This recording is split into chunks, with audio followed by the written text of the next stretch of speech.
nasakitan lang ko ba kay naa mo gini PM sa akong Facebook page nga halano. Nya na siya dito nga kanang Paul, ngano man jud mo mga lalaki ay pare-pareho naman jud mo. Pasakitan man mininyo ay ganyan man may paasahon pare-pareho lang man jud mong tanan oy. Pagpasa na ko ato nasakitan jud ko ay. Grabe sa dili mo gud pare-pareho ang tanan mga lalaki. Masakitan sad baya mi. Grabe sa dana oy. Pinangga man gani kayo namo among mga uyab. Kasagaran man gani sa mga lalaki.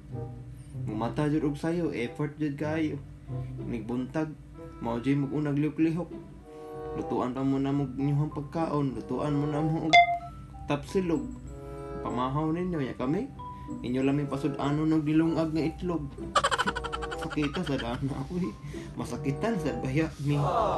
Nya ini to. Effort gyapon kayo mi, di gimi mapulaan ninyo. Amo ginang buhaton na makapalipay sa inyo ha. Lutuan gyud mo na mo og sudan.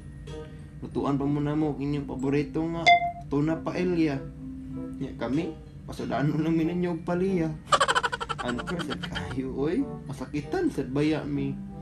Oh hinuon lami masadang paliya pero dapat fair unta kay pare-pareho raman ta ninyo. Nga na lang ko nun ta, masakitan sa baya mi. Nya ini panihapon. Layo kayong tindahan sa pagkaon. At tuong ginanamo kanang merkado, maato gimi dito, bahalag layo. Kaya aron lang makasudaan mo sa inyong panihapon o paborito ninyong nga lechon manok. Nya kami, pasudaan lang mininyo tiil sa manok. Anker sa kayo, oy. Masakitan sa baya mi.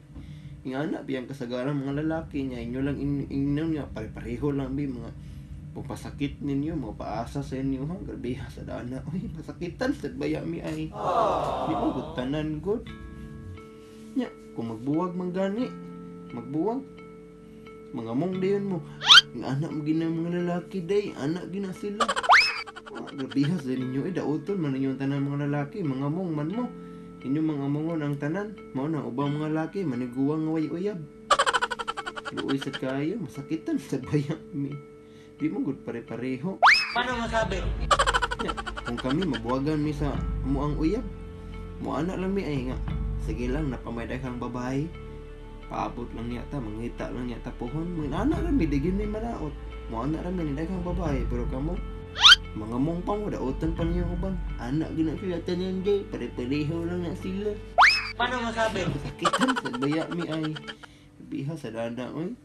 Ya kung mangaon man gani, mangaon. Dapat libre jud sa lalaki. Nada na sa law de sa tuang nasod na sa law nga obligado jud ang lalaki mo libre sa pagkaon sa babae or kana kung saba. Dire pwede kung kinsa lang na kwarta or magumot-amot. Nga nana ba? Sakitan sa baya mi. Kita sa dana oy. Muna sagaran sa mga lalaki kung magbuwag magani silang uyab way kwarta. Kay kurot man ang kwarta. Paano masabi? Ya mo na sagaran sa mga lalaki buslot ilang brief. Buslot ang boxer kay nahurot man ang kwarta sa uyab. Mo na nakakuan niya unfair sad kayo ba.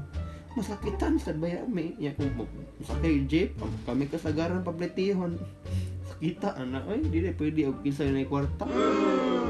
Medyo na niya may pare-pareho naman na sila mga lalaki. Masakitan sa baya mi. Grabiha sa ganda eh. Paano masabi? Kung magdala mo gani imig bag sa amo ang uyab, bit-bit na mo ang bag sa mga uyab, ay nun dayon nga. Ay under mo na siya sa uyab mo nang iya nang gidala-dala. Masakitan sa baya mi. Dili pwede nga lab na mo amo ang uyab. Mao na amo gidala ilahang bag. Ay na sa dana oy. Nya kung dili sad na mo dalon ang bag sa mong uyab, ingon sad nga ay dili siguna niya lab. Lain na dala oy. Lain na masakitan sa baya mi. Nya kung bago gani amo ang t-shirt, nindot mo ang short, maingon din nga pinalit man na siya ang uyab. Sakita sa dana oy. Masakitan sa baya mi. Nya dili pwede nga amo atong kwarta pinalit. Nya kwarta lang kiday permi sa babae. Biha sa dana oy. Anya kung bago mong sapatos ang suot, nindot among kalo, nindot sa danga mo ang shade nga suot. Ignon din mi ninyo nga ay hinatag man na sa iyang kuan uyab nga bayot. Sakita sa dana uy. Dili pwede nga kami napalit ato or hinatag sa mong mamag papa. Kuyog lang gani na mo ang amuang amiga nga bayot ingnon dayon nga klaro kayo, uyap na niya nga bayo, klaro kayo, sakitan sa dana, uy. Masakitan sa baya mi. Nya ko nga babae man gani kuyo kang tumboy. Wala jud may comment ana. Di kami mingon nga uyap siguro na niya ang tumboy. Anpo sad kayo ay masakitan sa baya mi. Piha sa dana, uy. Nya kung makadlaw na gani mo uli, usahay buntag na mo uli. Mulaag baron no asa pa dong magduda rin mo nga maana rin mo nga laagan ka ng lakiha o nawa maana rin mo klaro kayo day mamayutay na bikadlaw na uli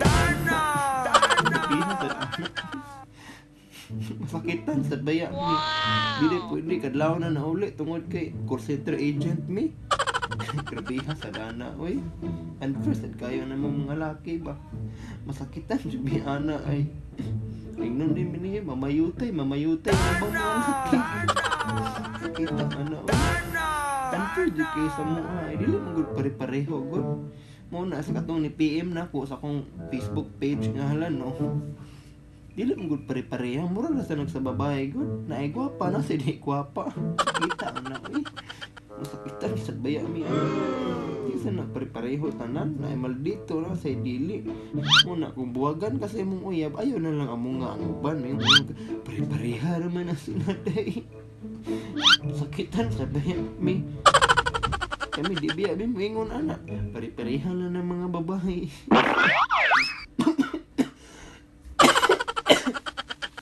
masakit na lang taan tungod anang nga naon tanan nyo Paano masabi? Be, kamo ko no be mga babae be. Kumingon mi nga ay pare-pareho lang man na mga babae. Ang anak gina sila oy mga maldita. Ang anak gina sila mga kwarta ra gi.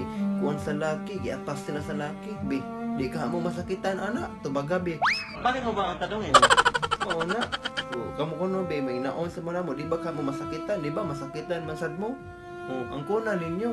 Paano ko naman aminin yun? Biha sa inyo oy masakitan sad baya mi. Paano masabi? Sige lang mag-ingon anak lagi na sila, pare-pareho lang na sila. Grabe ka mo, di ka mo masakitan. Di ba mo masakitan? Bakit mo ba ang tanongin? Piha sa dana, uy. Di ko katuog ani ay.